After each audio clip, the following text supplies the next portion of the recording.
Hey guys, welcome back to Election Center, and in this video we're going to be taking a look at the 2020 electoral map based on the swing, the popular vote margin swing, how much the vote swung between 2012 and 2016, and if those trends turn out to be right and they swing in the exact same way.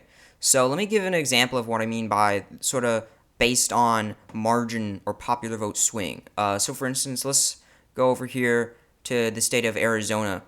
Whereas in 2012, Republicans won it by 9 points. In 2016, they won it by more like 4 points. So that's, a 5-point swing. So if it swings away from the Republicans by 5 points again, this would go to the Democrats by 2 points. So that's basically what I mean by basing this off of the swing.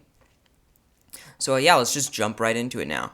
Also, before we get into it, I just do want to point out I'm aware that this is not the most realistic scenario. There are a bunch of other factors that go into the electoral map other than this, and we can't trust that the swing is going to be exactly the same, because so many things have changed between then and now. So yeah, I am aware that this is probably not what's going to be what plays out on election night, but it's still interesting to take a look. But yeah, now let's really jump in here.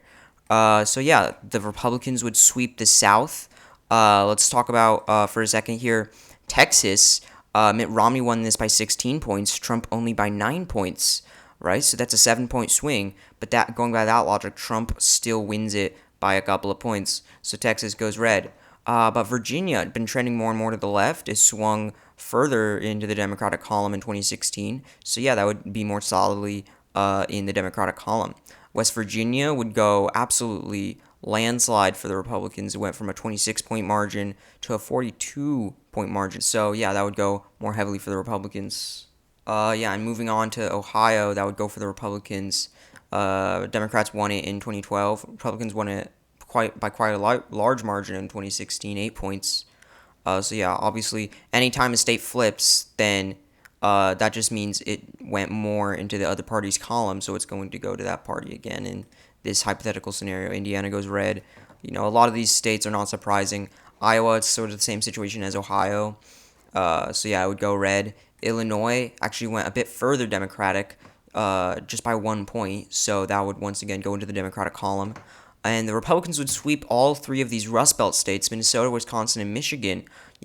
Wisconsin and Michigan, Obama won in 2008 and 2012, and then they flipped Republican in 2016, just barely. So they would go, this time, a bit more solidly into the Republican column. Minnesota, where there was quite a big shift, the Democrats had a substantial victory here in 2012, and then quite a weak victory here in 2016 of less than 2 percentage points, so that would actually be enough of a swing to go into the Republican column. A lot of these states sort of in the center of the map here going Republican.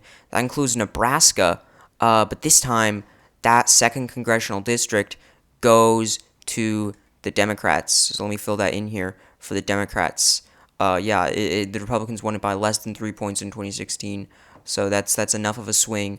The Republicans won it by enough of a larger margin in 2020, and then compared to the weak margins they had in 2016, that would be a large enough swing for it to go into the Democratic column. But all the rest of Nebraska would go to the Republicans. A lot of these states here, no surprises. Nevada, it's been a while since this went Republican, but going by this scenario, this would go Republican. And then a real shocker here, Utah, that would go to the Democrats, surprisingly. Really, the culprit for that is the fact that Evan McMullin, in 2016 independent candidate, turned the state into a three-way race, but he was, part of the Never Trump movement. He chipped away at a lot of that conservative vote and really narrowed up the margins for the Democrats enough so that technically, going by this scenario, it's not like the narrowness of the margins was a transfer from Republican to Democrat. It was actually a transfer from Republican to independent Evan McMullin. So even though, in most of the cases when the margins narrow between elections, it's because a certain number of votes went from either the Republicans to the Democrats or the Democrats to the Republicans. But in this case, most of those votes weren't moving over to the Democrats. They were moving over to independent Evan McMullin. So yeah, that's really the reason why technically, we're going by this really strict scenario, so we can't really make exceptions even for situations like this. But yeah, really interesting here in Utah. Arizona, we'd see actually go to the Democrats, first time in a really long time. It's been trending blue, and then it would trend blue in this scenario too. It would go to the Democrats. Colorado and New Mexico, once again, going blue. And then all of this West Coast here going blue. Something we saw actually in a lot of these cases is the states that we think of as safe red went even more heavily to the Republicans, and a lot of these states that we think of as safe blue, such as California, or then another really safe one here, Massachusetts, safest contest of them all, DC, these went more safely to the Democrats. Sort of what we're seeing, the electoral map actually getting a bit more polarized. If you ask me, that's kind of evidence of that. Alaska, we're actually seeing things get a bit surprisingly close, although there's been talk, really, Nate Silver of 538 said the polling here in Alaska is a bit extra favorable to the Democrats. But we see surprisingly close margins, really, in this Alaska poll that came out this time around. Showed just a 3-point spread here for Donald Trump, even though he won it by 14 points in 2016. Going by this scenario, it would actually go to him by 18 points, because I believe Mitt Romney won it by 10 points in 2012. So yeah, that's going to go Republican. Hawaii going to the Democrats. And so yeah, as I was talking about earlier, DC going to the Democrats. Massachusetts, of course, going to the Democrats. I'm feeling a lot of these safe states here. Some of these get surprisingly close, actually. Delaware, it's kind of a safe Democratic state, but it's a bit less safe than some of these other northeastern ones. Republicans at least get in the 40s in terms of their percentage here. So it would narrow up a bit more here in Delaware. A few of these states actually get a bit more narrower. But the general theme I was noticing was that the blue states got more blue, red states got more red. But yeah, there are some exceptions. That's the average, not the rule, right? But yeah. Anyway, New York going blue. Not too many surprises here in New England, except New Hampshire, incredibly close in 2016 compared to a 5-point or so margin in 2012. It was a margin of less than half a percentage point in 2016, less than 1%. So that would go to the Republicans. Same statewide, Maine would go to the Republicans. However, that first congressional district would still go to the Democrats. But second congressional district, big time going to the Republicans. They won it by 10 points in 2016, despite Democrats winning it, I think, fairly sizably in 2012. And then finishing it off here in Pennsylvania, that was a flip in 2016. Democrats won it in 2012. Republicans this time, or the most recent time, won it in 2016.